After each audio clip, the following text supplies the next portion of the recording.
Hi guys, good morning po sa ating lahat. Mapasin niyo po sa housing project na ito, ang amenities niya pa lang napakaganda na. Complete amenities guys. Meron po siyang clubhouse, playground, basketball court, at meron po siyang swimming pool. Okay? Amenities pa lang, sulit na guys. At sa ang housing project na ito, meron po siyang solar panel guys. Magagamit niyo ito para makatipid ng kuryente. At ang kanyang monthly amortization guys, napakababa.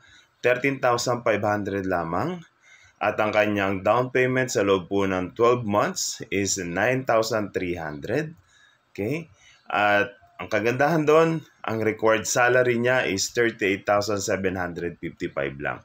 Kung sumasahod ka ng 39,000 or 40,000 a month, swak na swak sa iyo po ang housing project na ito.